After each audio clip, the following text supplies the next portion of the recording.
What's up, people of YouTube? F-Man Critic here, and, well, 1 year ago, there was a movie that released on Netflix. A movie that started off as a spin-off show owed to a Nickelodeon property. A show that I actually used to review on the channel, but then gave up on it and stopped doing it.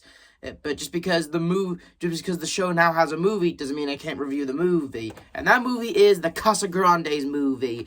Like, holy crap, I can't believe the Casagrandes got their own movie. I mean, it's bad enough that their show got cancelled, but hey, at least they had 3 seasons, and now they have 1 movie now. So good for the Casagrandes.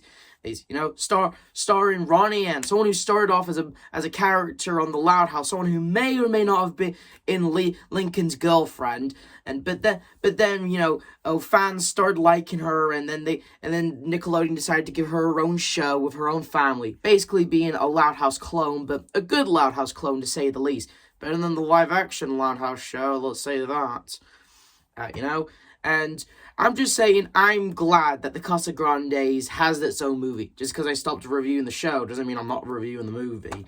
But it's not just me who's reviewing the Casagrande movie. Here on the show, I have a guest star with me.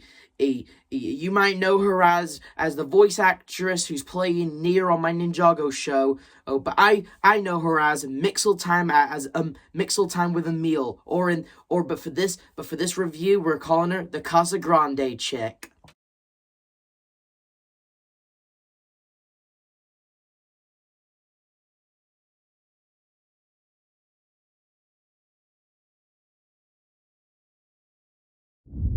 Hello everyone, this is Mixer Time with Emil here, and I'm here basically on Finley's channel to basically review the Casagrandes movie.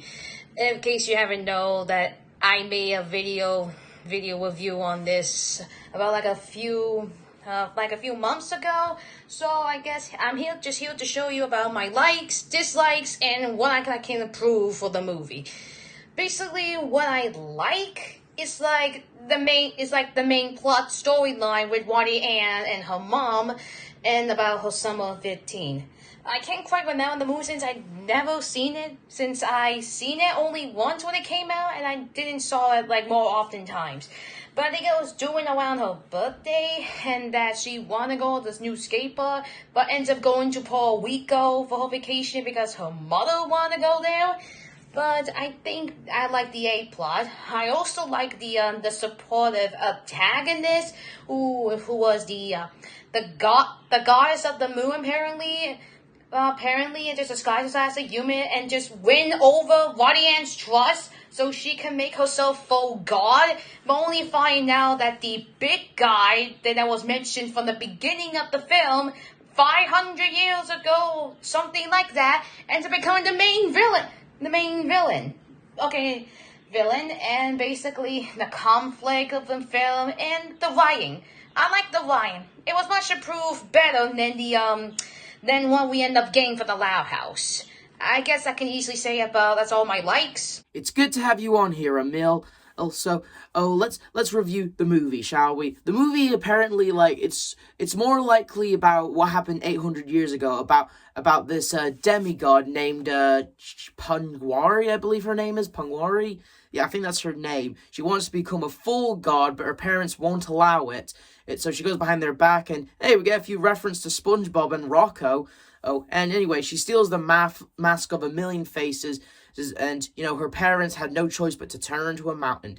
800 years later, Ronnie Ann's just celebrating her birthday. They plan to go on an extreme skate park with her best friend Sid. But her mother had plans for her birthday. Instead, the family's taking a holiday in Mexico. Oh, and I will certainly say this, though. Damn, the animation in this movie looks really good. I mean it. The animation looks well polished, well shinier, and very colorful. Like, I could definitely see this being the type of movie I'd watch during the summer, because it definitely gives me that summer vibes, like, where everything's all bright and colorful, So, yeah, the movie, just damn, well-made animation, I will certainly say. So, Ronnie Ann, she didn't really want to, go on this holiday, but, her mother has big plans instead. Ronnie Ann's mother really does have this neck where she, plans something behind her daughter's back, and when the day actually comes, she just basically outright does it. It seems to happen a lot in the franchise. Anyway, Ronnie Anne's family's told about basically what we know earlier about the demigod wanted to be full god, But Ronnie Anne, she just sees a cool mountain where she can do skate tricks on it, and she accidentally releases already I forgot the name. But she befriends her. Quickly she does try to use her. She does manipulate her a little bit just so she can continue becoming full god and whatnot. But Ronnie Anne, she just sees a friend in her, really. And so basically, the entire movie is about Ronnie Anne just being friends with her while she's just using her, and Ronnie Anne's mother, Martha, I believe. I think that's her name. And, she's just annoyed at Ronnie Anne for not going on the activities that she wants her to go on with her, basically just conflict for later in the story. And there's a B plot where CJ and Carl, they want to learn how, they want to play this sport game, and, that comes back later in the movie. So, anyway, for the demigod to become full god, she needs the mask of 1,000,000 faces, Ronnie Anne, and Ponwar, again, I'm really hoping I'm pronouncing the name right. I am terrible with remembering names. They do kind of spark a bit of a friendship, discussing, like they both have stuff with their mothers, But anyway, during and all that, she manages to get the mask of 1,000,000 faces, ditches Ronnie Anne, and Ronnie Anne, third act mopey session, she managed to communicate with her family, and they managed to help her out. So she managed to become full god, basically raised in hell, but she just thinks she's just having fun. But turns out there was actually a big misunderstanding in the beginning. Turns out her mother didn't just ground her and turn her to a mountain just to punish her. Turns out it was to protect her, because apparently when she was becoming a god and tearing apart the earth, apparently it was releasing the Lord of the Underworld. Basically their world's version of Satan.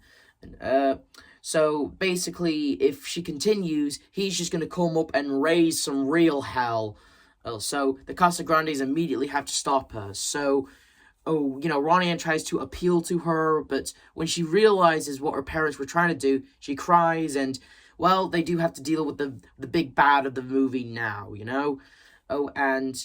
Well, let's just say this, though. It's a really fun, cool climax, and apparently Ronnie Anne's uncle is jacked.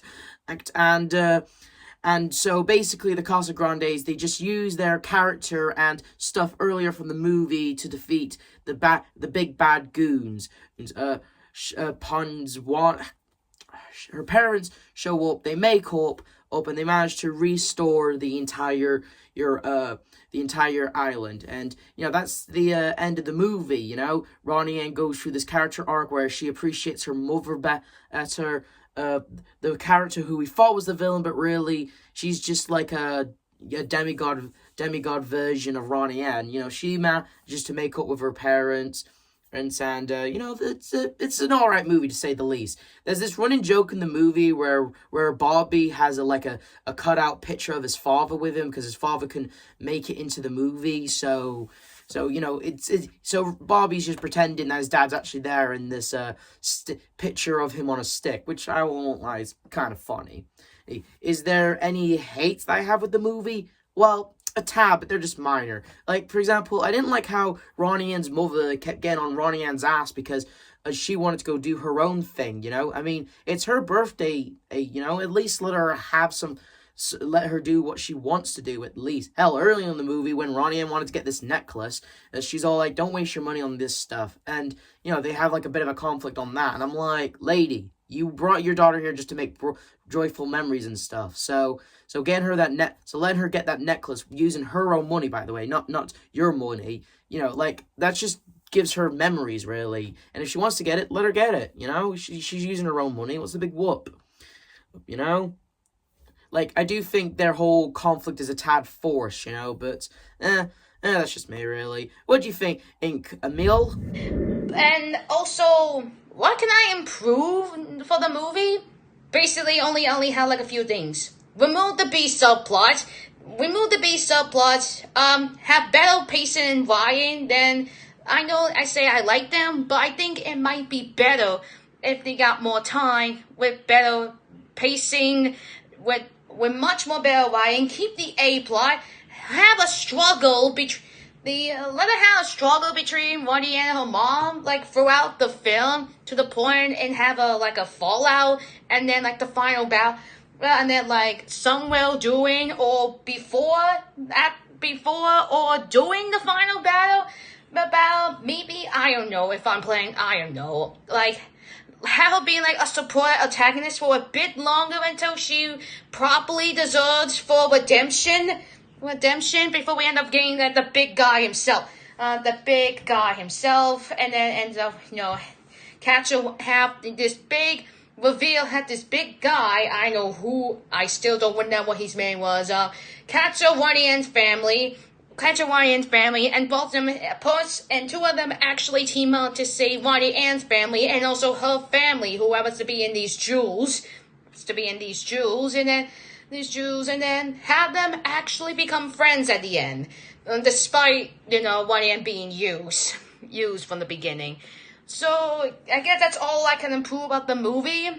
To get my ranking overall in my channel, usually I only rank movies on a scale of up to 100. And this movie overall the movie was good, and I think it was a bit enjoyable to watch. So, I'm not sure when to rank it. I didn't like it or dislike it. I just thought it was good to watch. So, I'll give it like a 55.5 out of 100 for this movie. At least it had better pacing than The Loud House. So, I hope you agree. And I would say this. I enjoy it, and I kind of don't enjoy it. I don't know. This movie was a mix for me. Alrighty then. And, that concludes the end of this video. Oh, sorry if it was this short and we didn't have that many clips. My bad on that one. But it was fun having Emil on the show with us. Go check out her original review. Links in the description below. And I gotta say, a year later, this movie's still pretty good. Is the F-Man Critic, and probably the Casagrande chick, telling you all to like, subscribe, hit the notification, and go check out Emil's channel as well. See ya!